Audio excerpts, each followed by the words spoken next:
ಕೇವಲ ಹಿಂದೂಗಳಿಗೆ ಮಾತ್ರ ಸಂಬಂಧಿಸಿದಲ್ಲ, ಎಲ್ಲರ ಜೀವನವನ್ನು ಸಹ ರಾಮಾಯಣ.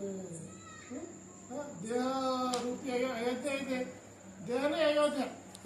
ಈ ಅಯೋಧ್ಯೆಯಲ್ಲಿ ನವರಂಧ್ರಗಳು ಏನು ನವದ್ವಾರಗಳು ಮತ್ತು ಈ 5 ಇಂದ್ರಿಯಗಳು, 5 ಜ್ಞಾನೇಂದ್ರಿಯ, 5 ಪಂಚೇಂದ್ರಿಯಗಳೇ ದಶರಥ. ಈ ಆತ್ಮನೇ ರಾಮ.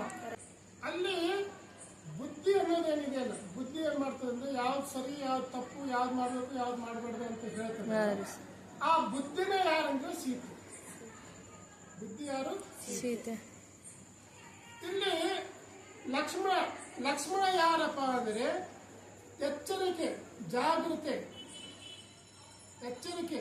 ನಮ್ಮ ಬುದ್ಧಿ ಯಾವಾಗ ನಮ್ಮ ಸ್ಥಿಮಿತದಲ್ಲಿ ಇರ್ತದೆ ಅಂದ್ರೆ ನಾವು ಎಚ್ಚರವಾಗಿದ್ದಾಗ ಮಾತ್ರ ನಮ್ಮ ಬುದ್ಧಿ ನಮ್ಮ ನಿಯಂತ್ರಣದ ಹತೋಟಿಯಲ್ಲಿ ಇರ್ತದೆ. ನಾವು ಎಚ್ಚರ ತಪ್ಪದೆ ಅಂದ್ರೆ ಬುದ್ಧಿ ನಿಯಂತ್ರಣ ಕಳ್ಕೊಂಡು. ಇಲ್ಲಿ ರಾಮಾಯಣದಲ್ಲಿ ಏನಾಯ್ತು, ಲಕ್ಷ್ಮಣ ಹೋಗ್ಬಿಡ್ಲೆ ಏನಾದ್ರು ರಾವಣ ಬಂದು ಸೀತೆಯನ್ನು ಅಪಹರಣ ಮಾಡಿದ.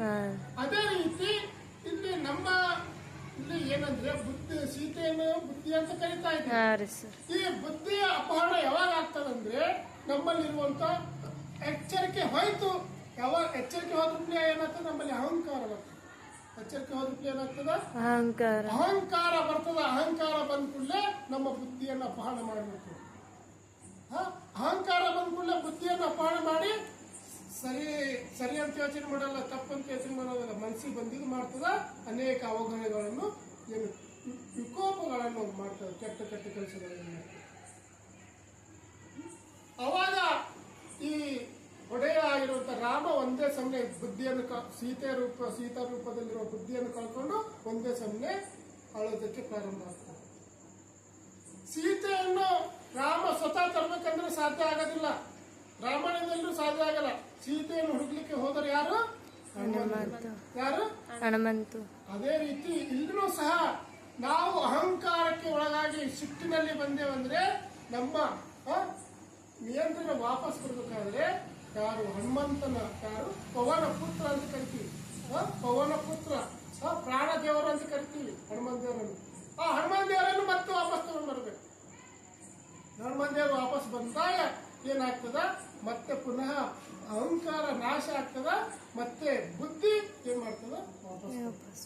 ಯಾವ ರೀತಿ ಅಂದ್ರೆ ನಾವು ಸಿಟ್ಟಿಗೆ ಬಂದಾಗ ಒಂದೇ ಸಮನೆ ಉಸಿರು ನಮ್ದು ವೇಗವಾಗಿ ಓಡ್ತಾ ಇರ್ತದೆ. ಒಂದೇ ಸಮನೆ ಉಸಿರು ಬಿಟ್ಟಿರ್ತಾ ಇರ್ತೀವಿ. ನಾವು ಪ್ರಾಣ ದೇವರನ್ನು, ಹನುಮಂತರನ್ನು ತೆಗೆದುಕೊಂಡು ಬರೋದಂದ್ರೆ ನಾವು ಉಸಿರಾಟವನ್ನು ದೀರ್ಘವಾಗಿ ಎಳ್ಕೊಂಬೋದು, ದೀರ್ಘವಾಗಿ ಬಿಡುವುದು ಮಾಡಿದೆವಂದ್ರೆ ಅವಾಗ ನಮ್ಮ ಬುದ್ಧಿ ಸ್ಥಿಮಿತಕ್ಕೆ ಬರ್ತದೆ. ಅವಾಗ ನಮ್ಮ ಬುದ್ಧಿ ಏನು ಸರಿಯಾಗಿ ಕೆಲಸ ಮಾಡೋದಕ್ಕೆ ಪ್ರಾರಂಭ ಮಾಡ್ತದೆ. ಯಾವ್ದು ಸರಿ, ಯಾವ್ದು ತಪ್ಪು, ಇದನ್ನು ಯೋಚನೆ ಮಾಡಲಿಕ್ಕೆ ಪ್ರಾರಂಭ ಮಾಡ್ತದೆ. ಅವಾಗ ಪುನಃ ಏನಾಗ್ತದೆ, ಸೀತಾರೂಪಿ ಬುದ್ಧಿ ಮತ್ತೆ ನಮ್ಮಲ್ಲಿ ಬರುತ್ತೆ. ಅವಾಗ ರಾಮ ಸರಿಯಾಗಿ ರಾಜ ಆಗುತ್ತೆ. ಬುದ್ಧಿಯೇ ಸೀತೆ, ಎಚ್ಚರಿಕೆಯ ಲಕ್ಷ್ಮಣ, ಅಹಂಕಾರವೇ ರಾವಣ. ನಮ್ಮಲ್ಲಿ ಅಹಂಕಾರ ಬಂದಾಗ ಬುದ್ಧಿ ಇರಲ್ಲ. ಮತ್ತೆ ಬುದ್ಧಿ ವಾಪಸ್ ತಗೊಂಡ್ಬರ್ಬೇಕಂದ್ರೆ ಹನುಮಂತ ದೇವರು ಬೇಕಾಗ್ತದೆ. ಹನುಮಂತ ದೇವರು ಅಂದ್ರೆ ಉಸಿರಾಟ ಕಡೆ ನಾವು ಧ್ಯಾನ ತಗೊಂಡ್ಬಂದ್ರೆ ಪುನಃ ನಮ್ಮ ಬುದ್ಧಿ ನಮ್ಮಲ್ಲಿ